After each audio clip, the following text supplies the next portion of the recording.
Stay out of the photo, my mother-in-law snapped. Her voice was sharp, clipped, like she was cutting fabric with dull scissors.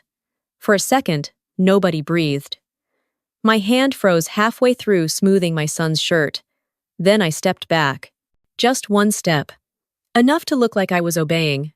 I smiled. Not the kind of smile you give in family pictures. The practiced, teeth-showing one. No, this one was thin, tight, the type that hides the taste of iron in your mouth. My heart thudded against my ribs, loud enough I was sure the photographer's camera mic could pick it up. The flash didn't go off. He hesitated, lens tilted downward. Everyone else stayed still, as if frozen in place. My husband blinked, confused, his hand hovering awkwardly in midair. My sister-in-law's smirk faltered. The silence stretched, brittle as glass. I lifted my phone slowly, almost theatrically, like I was just checking a notification. I didn't say a word. I didn't need to. The weight of the moment was enough. The truth is, I knew something like this would happen. When my MIL texted me that morning, family photo session at 3, wear something nice. I stared at the screen longer than I should have. Something about the way she said family always had an asterisk beside it. Family, excluding you. I told myself I was being paranoid. That maybe, just maybe, this time would be different. But the pit in my stomach disagreed. It remembered the last Christmas card photo, where my face was cropped halfway out. The 4th of July barbecue when she handed me the camera and said, "You take it. You don't really belong in these anyway." Still, I showed up. Because my son deserved to have at least one parent in the frame. Because my husband, bless his conflict-avoidant heart, believed his mom's sharpness was just her way. Because part of me, foolish as ever, hoped to be proven wrong. I can still replay her earlier offenses, like a highlight reel. 2 years ago, at my daughter's birthday party, she grabbed the knife before I could and cut the first slice of cake herself. "Mom should do it," she said loudly, as though I wasn't standing right there, covered in flour and frosting after hours of baking. Everyone clapped. I clapped too. My daughter looked confused. Then last Thanksgiving, she passed around framed photos she'd had printed from our family year, trips, dinners, little milestones. Except in all 12 photos, I was missing. When I asked, half joking, she shrugged. "Oh, you must have been busy. I only picked the best shots." Busy? I had been the one behind the camera half those times. So yes, when she told me to stay out of the photo this time, it wasn't new. It was just louder, more public. The culmination of 1,000 paper cuts, delivered with a polished manicure and a voice that carried across rooms. The scene itself is burned into me. We were standing in their manicured backyard. The late afternoon sun was soft, golden, the kind photographers call magic hour. Balloons swayed lazily against the fence. A picnic table groaned under the weight of catered platters I had arranged earlier, yet no one acknowledged that. Everyone had their spot. My husband in the center, his arm around his sister, my MIL in front like a queen on her throne, FIL smiling blandly as if he'd rehearsed it. I was adjusting our son's collar when her words cut through. "Stay out of the photo." The photographer, a college kid with shaky hands, looked at me, then at her. I stepped back, one deliberate motion. My sandals scraped against the flagstone. I kept my chin high. Inside, I was on fire. Outside, I looked composed. That was always my armor. And then, everyone froze. Not because of me, but because of her. The sheer audacity of saying it out loud, where no one could pretend they hadn't heard. I didn't shout. I didn't argue. Instead, I lifted my phone, thumb hovering above the screen like I had a secret to unleash. Maybe I did. My MIL's eyes flicked toward me, a flash of unease crossing her face before she smoothed it back into a smile. "Go ahead," I murmured, just loud enough for the photographer to hear. "Make sure it's perfect." The silence after that was deafening. What nobody knew in that moment was that my son's small hand had curled into mine when I stepped back. He noticed. Kids always notice. I bent down and whispered, "It's okay. We'll take our own photo later." He nodded, serious beyond his years. And that, more than any posed picture, was what I carried away. I don't know if my MIL realized what she lost in that moment. Maybe she thought she was winning, trimming the family tree to her liking, pruning out the branches she didn't approve of. But photographs have a funny way of becoming evidence. Evidence of who stood tall, who stayed silent, and who, despite being told to step out, refused to disappear. I should have known from the moment my phone buzzed that morning. The text was short, clipped, like an office memo. Family photo session at 3. Wear something nice. Mom. She didn't sign her name, of course. She never does. It wasn't necessary. The tone was unmistakable, efficient, cold, and oddly proprietary, as though she were scheduling a board meeting, not inviting me to stand beside my own husband and kids. I stared at it for a full minute. Family photo session. That word, family, always came with an asterisk when she used it. I typed out, "Got it," and hit send. My hands were clammy even then. The day had started warm, humid. One of those late summer afternoons where the air clung to your skin like a damp shirt. I remember looking out the window at the clear sky and thinking, maybe this time will be different. Maybe it'll actually feel like family. Hope is a stupid, stubborn thing. Because right after that came the memories. The Christmas card 2 years ago, the one she mailed to all her friends and coworkers. She sent me a copy, sealed in an envelope, like some twisted courtesy.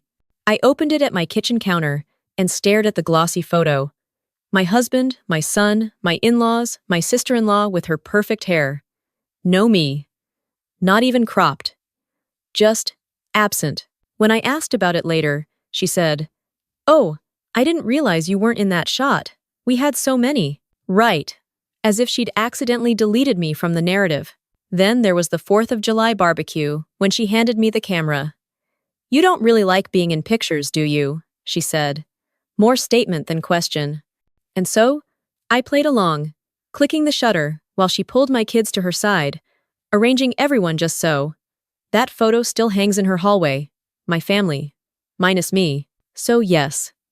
When I read her text that morning, my gut clenched. I tried to shake it off. I showered, I ironed my blouse, I even curled my hair, telling myself it was just paranoia. My husband was in the kitchen, packing juice boxes for our son, humming off-key to some 80-second song. "Don't overthink it," he said when I mentioned the photos. "She's just particular." Particular. That's the word he always used. It sounded so harmless, like she was a picky eater, not a woman who had perfected the art of erasing me from her family narrative. Still, I bit my tongue. He didn't want conflict. I didn't want to fight. So we loaded the car, buckled our son in, and drove. The whole way there, my body buzzed with unease. You know that feeling before a storm? When the sky looks normal but the air is electric, charged? That's what it felt like sitting in the passenger seat, staring out at the neat rows of houses passing by. My stomach kept tightening, like it was preparing for impact. I distracted myself with details. Did I pack enough snacks? Was my lipstick too red? Did I bring the backup shirt for my son in case he spilled juice? Those tiny, practical worries felt safer than admitting the real one, that I didn't belong, that I was driving straight into another reminder of it. It wasn't just paranoia. The signs were everywhere. Last week, my sister-in-law posted a sneak peek on Instagram, color palettes for outfits, sample poses she'd found on Pinterest. She tagged everyone, except me. When I asked her casually, she laughed. "Oh, Mom probably forgot to add you. You know how she is with social media." No, I knew exactly how she was, and it wasn't forgetful. Even my son had picked up on it, though he didn't have the words. He asked me in the car, "Mom, will I get to sit next to you in the picture?" My throat tightened. "Of course," I lied. Because how do you explain to a 7-year-old that sometimes adults rewrite family lines like kids erase chalk on sidewalks? By the time we pulled into their driveway, my chest felt tight. I noticed little things instantly. The matching outfits laid out inside the hallway, the extra set of balloons tied near the garden arch, the chairs arranged just so. It wasn't sloppy. It wasn't last minute. This had been planned with precision, planned without me in mind. I walked in with my best smile, balancing a plate of brownies I had baked that morning, because apparently, I'm still the kind of person who brings gifts to people who keep cutting me out of photos. My MIL took them with a perfunctory thanks and set them down without even looking. My gut twisted again. And yet, part of me still hoped. I imagined myself in the middle row, hand resting lightly on my husband's shoulder, son perched on my lap, camera flash freezing us in time like any normal family. I imagined sending that photo to my own mom, who lived 2 states away, and always asked, "Do they treat you well?" I wanted to be able to say yes, but the hope clashed against memory, and memory always won. When we stepped out into the backyard, the sun was hitting its golden hour glow. The photographer fiddled nervously with his camera settings. My MIL directed traffic like a seasoned general. "You stand here, Sarah. Move left a little. Dad, tuck in your shirt. Honey, smile bigger." She never looked at me. Not once. That was when the cold certainty settled in. This wasn't going to be different. This wasn't going to be fair. And when her words finally came, "Stay out of the photo," I wasn't surprised. Not really. I had felt them hours earlier, buzzing in my chest like static. Because the truth is, I'd been excluded long before that shutter clicked. And deep down, I knew it. If you really want to understand why I didn't flinch when she told me to step out of that photo, you'd have to rewind years. Because that moment wasn't new, it was just the loudest. My relationship with my mother-in-law started like a movie that looked good in the trailer, but turned out to be a horror film halfway through. When I first met her, she smiled like a politician, wide, bright, but calculated. She complimented my shoes, then immediately asked, "So, what do you do?" Not "who are you," not "what makes you happy." No, she wanted my resume. Back then, I thought it was nerves. Now, I know better. The first real crack came after my wedding. I remember standing in my own reception hall, veil half falling out, still high on adrenaline. She clinked her glass to get attention and gave a toast. "We're so thrilled. Our son finally found someone to take care of him," she said. Laughter rippled across the tables. My husband blushed. I laughed too, but inside, it burned. Not "we're thrilled to welcome her." Not "what a beautiful couple." Just a polite acknowledgement that I had been hired, in her eyes, as unpaid staff. That night, when I replayed her words in the hotel room, I convinced myself it was a slip. People say weird things at weddings, right? But over time, it became clear. She had meant every syllable. Then came the subtle exclusions. Christmas stockings hung over their fireplace. One for my husband, one for my son, one for my sister-in-law, even one for the dog. Not me. When I mentioned it, half joking, she said, "Oh, I didn't know if you'd be around long-term." I'd already been married 3 years.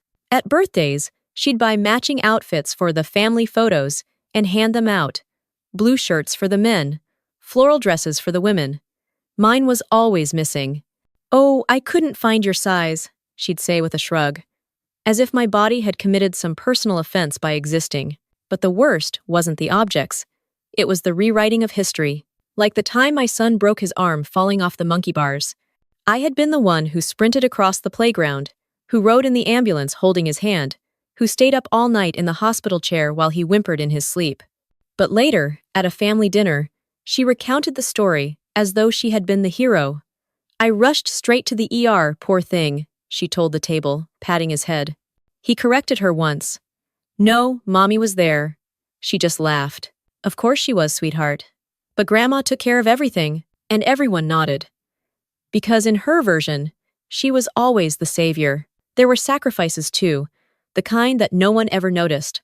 I picked up extra shifts at work so we could afford to fly across the country for Thanksgiving, only for her to introduce me as the babysitter when her friends asked who I was. I cooked entire holiday meals while she bragged to neighbors that she had pulled it all together. Once, when my husband got pneumonia, I stayed home from work for a week, making soup, keeping fevers down, cleaning up tissues. When he recovered, she said to him, in front of me, "You're lucky I taught you how to take care of yourself." I wanted to scream. Instead, I smiled and poured more tea. You'd think it would have broken me by now. That after years of small humiliations, I would either lash out or break down. But I didn't. I learned a different skill instead. Silence. The kind of silence that looks like agreement, but is actually self-preservation. It's easier to let her think she's winning than to give her more ammunition. But don't mistake silence for weakness. Silence is storage. It's the vault where I keep every slight, every exclusion, every manipulative oops that wasn't an accident at all. There were promises too, empty ones that kept me hanging on longer than I should have, like when she hugged me after my first child was born, tears in her eyes, and said, "We're family now. You'll always be part of us." I clung to that sentence like a life raft. For weeks, I replayed it whenever she criticized me, telling myself she didn't mean it, or the time she promised, "Next Christmas, we'll make sure you're in the card." That card never came. Not with me in it, anyway. She was skilled at that, dangling the idea of acceptance like a carrot, then yanking it away the moment I reached for it. Looking back, I realize it wasn't about me specifically. It was about control. She needed to be the center of every photo, every story, every tradition. And anyone who threatened that spotlight, me, especially, was quietly edited out. If she could frame herself as the perfect matriarch, then she could ignore the truth that her family's happiness often rested on the unpaid, uncredited work of the daughter-in-law she pretended not to see. So when she told me, in front of everyone, "Stay out of the photo," I didn't argue. I didn't cry. I didn't beg for space in the frame, because that wasn't the first time she'd erased me. It was just the first time she said it out loud. And in that moment, I realized something. You can only erase someone if they agree to disappear. I don't disappear. Not anymore. The backyard looked perfect, almost too perfect, like something staged for a magazine. The grass had been trimmed that morning, sharp lines edging the flower beds. Balloons bobbed in the breeze, their ribbons brushing against the patio railing. A folding table sagged under the weight of trays from the caterer, cold pasta salads glistening under plastic wrap, miniature sandwiches lined like soldiers. The air smelled of sunscreen and roses, with a faint undertone of grill smoke.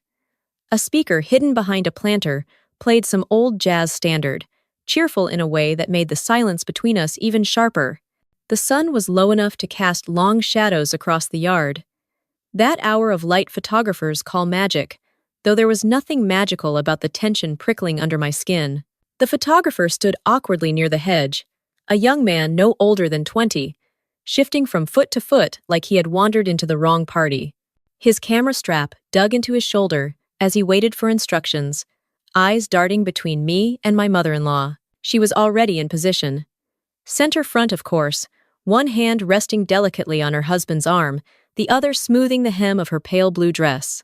Her smile was wide, practiced, the kind that had probably charmed PTA committees and book clubs for decades. To her right, my sister-in-law adjusted her hair, lips curved in a half smirk as if she already knew how this scene would play out. I was crouched slightly, fixing my son's collar, brushing crumbs from his shirt. He giggled when I tapped his nose, unaware of the storm about to break. Then came the voice, sharp enough to slice the air in half. "Stay out of the photo." It landed with the force of a slap. My hands froze mid-motion. My son's smile faltered as he looked between us. The photographer blinked, confused, as if waiting for me to laugh and turn it into a joke. Nobody moved. Even the music seemed too loud now, horns brassy and absurd against the sudden stillness. I straightened slowly, every muscle in my body deliberate, refusing to show the sting. My face arranged itself into a polite smile, but my heart was pounding hard enough to echo in my ears. I stepped back. The scrape of my sandal against the stone patio was the only sound. My husband shifted uneasily. His mouth opened like he might say something, then closed again. He looked at me, then at his mother, and settled for silence. My sister-in-law's smirk slipped for a second, then returned sharper, triumphant. My father-in-law adjusted his tie and stared at the hedge. The photographer hesitated. Are we ready?" His voice cracked, and he raised the camera halfway, then lowered it again. His eyes flicked toward me, silently asking if I was really stepping out. I held his gaze, then reached into my pocket and pulled out my phone. Slowly, casually, like I was just checking the time, my thumb hovered over the screen. A faint buzz vibrated against my palm. A text from no one important, but the timing was exquisite. I let my lips curl in the smallest of smiles. Go ahead, I said softly, just loud enough for the photographer to hear. Make sure it's perfect. That was when the stillness broke. My son tugged on my hand, eyes wide. Mommy, aren't you coming in? His voice was so small, it cut sharper than any insult. My husband shifted again, finally clearing his throat. Maybe we should all. But his mother's hand shot up, silencing him with a gesture she had perfected over decades. She'll sit this one out, she said firmly, her tone final, as though it had already been decided long before today. Everyone froze. Not because of me, but because of her audacity. The words hung in the air, undeniable now, impossible to pretend away. The photographer looked stunned, caught between professional duty and moral discomfort. My father-in-law finally looked at me, his mouth a thin line, but he said nothing. My smile didn't falter. I crouched down to my son, whispering, "It's all right. We'll take our own picture later." He nodded, solemn, trusting me the way children do when they sense something's wrong but can't name it. I kissed the top of his head, then stood tall again. The camera finally clicked, the flash igniting like lightning. The picture was taken, but it was distorted before it ever existed. A family portrait already fractured. The smiles were stiff, strained. No amount of digital retouching could smooth the truth. When the photographer lowered the camera, the silence was thick, almost choking. My mother-in-law adjusted her necklace, pretending nothing had happened. My sister-in-law whispered something to her husband, and they both stifled laughs. My husband rubbed his temple, pretending to fix his hair. I slipped my phone back into my pocket, still smiling. That tiny motion, that calm composure, was louder than shouting would have been. My silence was not surrender, it was strategy. And though nobody admitted it, they all felt the shift. Because when someone is erased so openly, the eraser becomes visible too. The click of the camera should have broken the moment, but instead it stretched it thinner, like a thread pulled too tight. Everyone was still standing there in stiff poses, their smiles brittle, when the photographer lowered his camera and glanced around nervously. He looked like he wanted to disappear, and for a second, I almost pitied him. Almost. I slipped my hand into my pocket and pulled my phone out again. Not because I needed it, but because the gesture itself was powerful. The glow of the screen lit my face faintly. I scrolled without reading, just enough to let them see I was occupied, that I wasn't begging for space in their portrait. My silence said more than any outburst could. My mother-in-law's eyes darted toward me, quick as a flash, then away again. Her smile wavered just for a moment, the corners twitching before she reset it. My sister-in-law leaned closer to her, whispering something I couldn't hear, and they both let out a small laugh. The sound was sharp, forced, not the carefree kind. I let my smile widen just slightly. Not warm, not cheerful, just controlled. The kind of smile you wear when you know something the others don't. The photographer cleared his throat. Do you want another one? Maybe with everyone? He trailed off, his voice cracking under the weight of the silence. My son tugged at his father's sleeve, whispering, "Why isn't Mommy in the picture?" His voice carried farther than he meant, cutting through the quiet like a bell. My husband hesitated. He looked at me, then at his mother, then back again. For a heartbeat, it seemed like he might step out. Come stand beside me. But then he stayed still, shoulders sagging, lips pressed together. His silence spoke too, though not the language I wanted. I tilted my head, lifted my phone, and took a photo of my own. Not of them, not of the stiff group posing in their curated tableau, but of my son standing slightly apart, his small hand clenched into a fist at his side. The shutter sound of my phone was louder than I expected, deliberate, final. Everyone turned their heads toward me, even if only for a second. "Don't worry," I said lightly, my voice carrying across the yard. "I'll let you shine." The words were sugar on the surface, venom underneath. I didn't raise my voice, I didn't sneer. I just said it calmly, pleasantly, as if I were making a kind offer. But the meaning landed. I saw it in their faces. My father-in-law's eyes flickered, uncomfortable. My sister-in-law's smirk faltered, her mouth tightening into a thin line. The photographer coughed, shifting his weight from one foot to the other, clearly wishing he had taken a different booking that day. And my mother-in-law, for all her practiced composure, froze for a fraction of a second. Her hand, which had been smoothing her dress, stilled. Her eyes cut toward me again, sharper this time, trying to gauge whether I had meant it as a joke or a threat. She knew the answer, even if she would never admit it aloud. The silence grew heavy, pressing against all of us. My son leaned against my leg, small and steady, his presence grounding me. I brushed his hair back gently, my fingers trembling with the adrenaline I kept hidden from my face. No one moved to reset the photo. No one laughed it off. The group broke apart slowly, like a scene ending without applause. My sister-in-law pulled out her phone, pretending to check messages. My husband muttered something about needing a drink and walked toward the cooler. My father-in-law disappeared inside, suddenly fascinated with the task of refilling napkins, and my mother-in-law was left standing there, still in the center, but the center no longer mattered. The picture had been taken, yes, but the real memory, the one everyone would carry, was not the image. It was the moment she had spoken the words aloud. It was the silence that followed.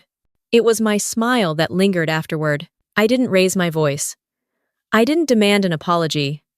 I didn't need to. The power shifted not because I fought her, but because I refused to give her what she wanted. A reaction that would make me look small. Later, when plates clattered and small talk filled the air again, people kept glancing at me.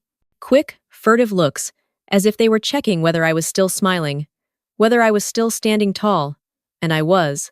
That night, when the photos were uploaded to the family group chat, I studied the one she had wanted so badly. The frame was neat, symmetrical, every person arranged just right, but the smiles were off.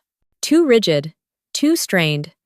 And if you looked closely, if you really looked, you could see it. The absence, the tension.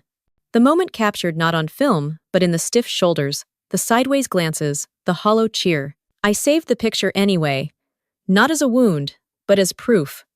Proof that silence can be louder than shouting. Proof that erasure backfires when the erased person refuses to vanish. Proof that she had lost more than just a daughter-in-law in that moment. She had lost control of the story. And maybe, just maybe, everyone else in that photo knew it too. The photo was taken, but it was wrong from the start. Even before the camera clicked, the tension had seeped into the frame like a stain you cannot wash out. When I looked at it later, I saw it in the way their shoulders stiffened, in the slight curl of lips that never quite became smiles, in the photographer's awkward tilt that betrayed the discomfort in the air. On the surface, it was just another family portrait. The kind people post online with captions about love and togetherness. But if you stared long enough, you could feel the fracture. The picture wasn't whole. It couldn't be, because the wound that made it had been carved in front of everyone. After the camera clicked, the group dissolved like a play ending without applause. Chairs scraped. Voices rose in forced chatter. Someone opened a bottle of wine, the cork popping too loud. The music hummed again, cheerful and false. I stayed where I was, standing near the edge of the patio with my phone in my hand. My son clung to my arm for a moment before he ran off to chase bubbles with the other children. I exhaled slowly, finally letting the air out of my lungs. My heart still hammered, but my face was calm, unreadable. My husband approached, cup in hand, his eyes darting between me and his mother. He said nothing at first, just stood there like a man trying to balance on a thin rope. "Maybe it's just a picture," he muttered finally. His voice was low, almost pleading. I gave him a look that said more than words could. He dropped his gaze, the weight of silence pressing him down. Inside the house, laughter rose in spurts, but none of it felt real.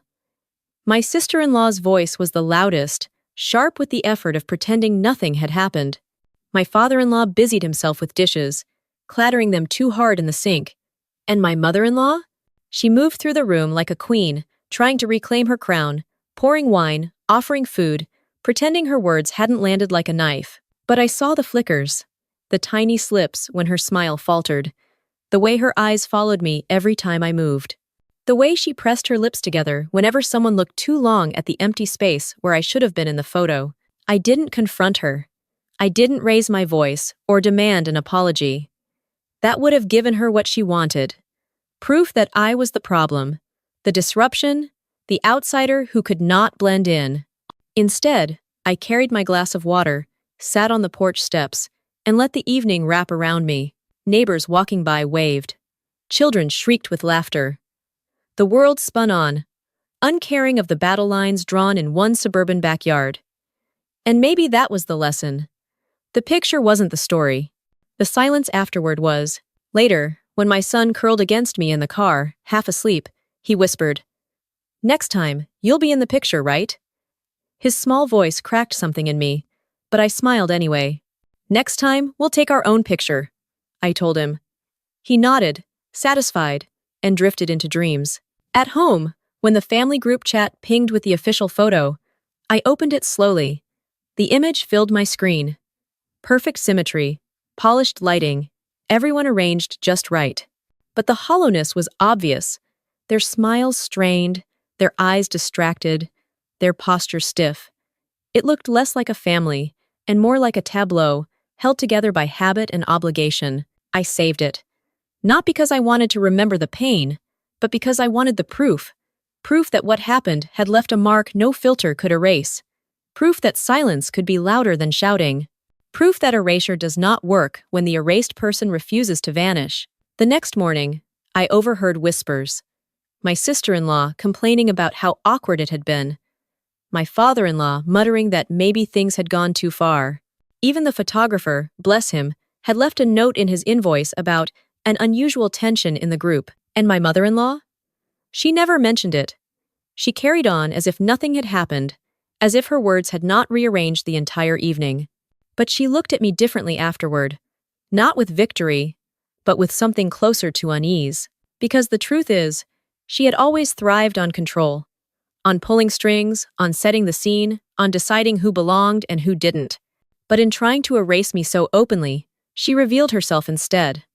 The eraser became the one noticed, the one remembered. I didn't need revenge. I didn't need to expose her. All I had to do was hold my ground, smile that small smile, and let the silence do its work. Everyone else had seen it. Everyone else had felt it. The fracture was there, even if they never admitted it aloud. And maybe that is the cruelest irony of all. The picture she wanted so badly, the perfect proof of her family, became the very evidence of her failure. I closed the group chat and set my phone aside. The house was quiet, my son asleep in his bed, the night soft outside the window. I leaned back, letting the silence settle. I don't know if my mother-in-law realized what she lost that day. Maybe she thought she had won, trimming the family tree until only the branches she approved of remained. Maybe she believed that photo would erase me for good. But what she lost wasn't just a place in a picture. She lost the illusion of control. She lost the quiet loyalty of people who could no longer pretend not to notice. And she lost the one thing she valued most, the ability to define the story. I don't know if she has realized it yet, but someday, when she looks at that photo and sees the stiffness, the absence, the fracture, she will understand. And by then, it will be far too late.